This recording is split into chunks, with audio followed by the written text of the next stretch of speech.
예, 안녕하세요. 예, 오늘은 이 복음에 대해서 말씀드리겠습니다. 그러니까 이 조부가 예, 손자를 위해서 보험을 들은 경우입니다. 보험 계약을 했죠. 그런데 이 피보험자, 그 사망의 대상이 되겠죠. 그게 그 아들입니다. 피보험자. 자, 이런 경우에 피보험자가 사망을 합니다. 그래서 보험금을 받겠죠. 그리고 나서 자, 이제 상속이 들어갑니다.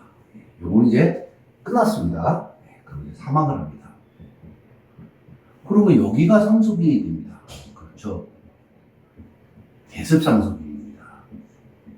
이럴 때 이 보험금이 특별수익이냐 여봅니다. 결론적으로 말씀드리면 특별수익이 아닙니다. 왜 그러냐면 이분이 이제 그 소송을 하시다 보면 유류분 소송을 하시든 상속재산 분할을 하시든 이제 대두되는 문제인데 특히 유류분에서 많이 문제가 됩니다. 자, 손자는 자 보험금을 받았습니다. 보험금을 받았는데 그 언제 받았냐, 그 증여 시기를 언제로 보냐면 보험 가입 시기로 봅니다. 이게 그러니까 수익자로 지정을 했을 때 가입 시기가 정확히 말하면 수익자 지정 시기입니다. 이게 지정 시기를 이거를 증여 시기로 봅니다. 자, 조부가 손자를 위해서 보험을 들을 때는 그렇죠? 아들이 있었습니다. 그럼 이게 상속인입니까? 아닙니까? 상속인 아닙니다. 얘가 상속인입니다. 따라서 증여 시기를 이때로 보험금을 수령할 때로 보면 사망이 있기 때문에 얘가 상속이 되지만 증여 시기 자체를 수익자 지정 시기로 보면 이때로 봅니다. 이게 계약하는 날. 그때는 피해보험자 아들이 있었기 때문에 상속인이 아닙니다.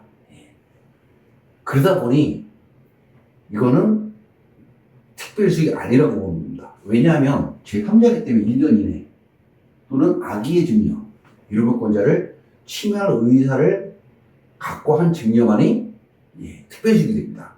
네, 그렇지 않기 때문에 이거는 특별수익이 아닙니다. 자, 왜 이게 문제가 되냐면 많은 경우에 이 보험금을 손자로 하는 경우가 있습니다. 이게 뭐 굳이 이렇게 안 하고 여기를 조부로 할 수 있습니다. 실제로 어떤 경우가 많냐면 이게 아버지가 자기를 피보험자로 합니다. 그리고 아들을 보험 수익자로 합니다. 이런 경우가 있는데 뭐 이거 당연히 뭐 저거죠. 상속인이죠. 근데 아들이 아니고 뭐 며느리, 손자 뭐 이런 경우가 있을 수 있습니다.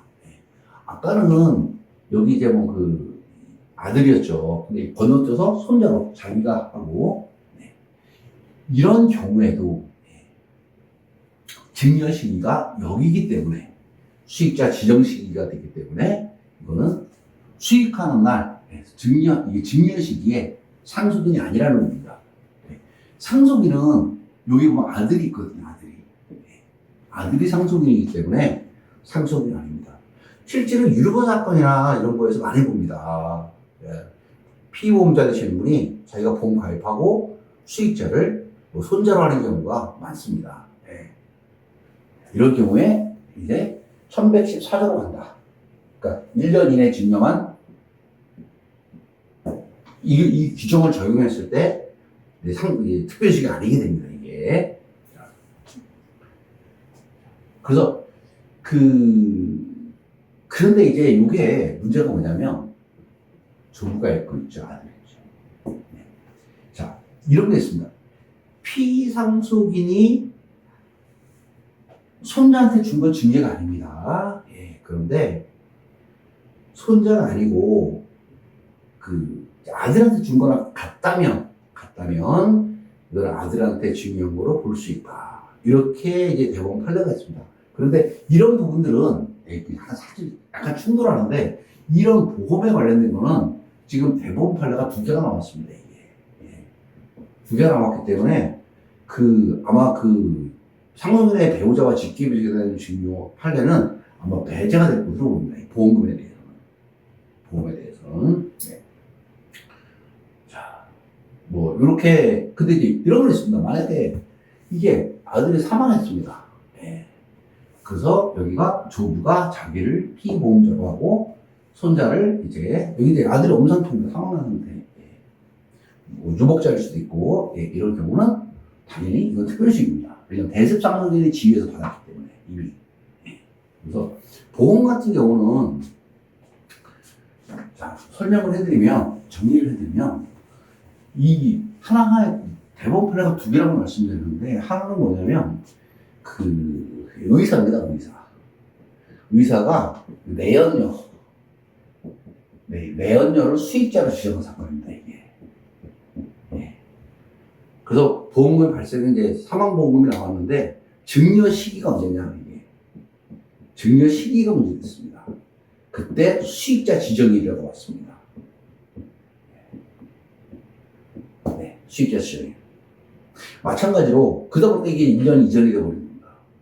요번에 나온 판례도 조부가 아들을 피보험자로 하고 보험 수익자를 손자로 했는데, 이거를 대습원인이 발생한 것처럼 상속인이 아니라. 그렇기 때문에 특별시기 아니다. 왜? 증여 시기를 이때로 본 겁니다. 그래서 유류분만한 청구 소송을 하실 때 보험금이 문제가 되면 그때 만약에 수익자가 상속인이 아니다. 상속인이 아니다. 수익자가 그럴 때는 이 두 가지 대법원 판례를 좀 집중하시면 되겠습니다. 예전에는 뭐 이게 보험금이 사인 증여, 왜냐면 사망함으로써 이제 권리가 생기니까 보험 수익자가 보험금을 받을 수 있는 권리가 생기니까 사인 증여 유사하지 않느냐, 뭐 이런 게 하급심 판례가 있었습니다. 만약에 그렇게 되면 뭐 당연히 유류분 반환의 대상이 들어갑니다. 1년 이내이기 때문에. 그런데 지금 증여 시기를 수익자 지정으로 하는 대법원 판례가 두 개나 나왔기 때문에 그건 하급심 판례의 의미가 없습니다.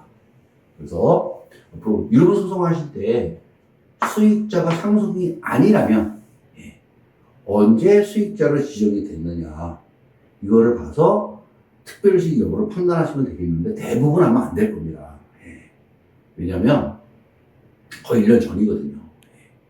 그래서 유류분 소송을 뭐 하는 쪽도 그렇고 당하는 쪽도 그렇고 주로 당하는 쪽이 이런 부분을 좀 찾아가지고 항변하시면 될 것 같습니다. 자, 오늘은 유류분 반환 청구 소송이 있어가지고 이제 수익자를 상속인이 아닌 뭐 손자라든가 며느리라든가 또는 제3자 다른 사람으로 지정했을 때 그때 그것을 특별수익의 산입 여부 언제 이제 증여 시기를 언제를 보느냐 그거에 대해서 말씀드렸습니다. 자, 오늘은 피보험자가 피상속인이 보험 수익자를 상속인이 아닌 제3자로 지정했을 때 유류분 반환의 대상인 간주 상속재산이 산입되는지 여부에 대해서 살펴봤습니다. 결론은 증여 시기를 기준으로 판단된다. 근데 대부분은 안 된다. 이렇게 결론을 짓도록 하겠습니다. 자, 그럼 오늘은 여기까지 하고 다음에 다른 주제로 다시 말씀드리도록 하겠습니다. 강의 듣느라 고생하셨습니다.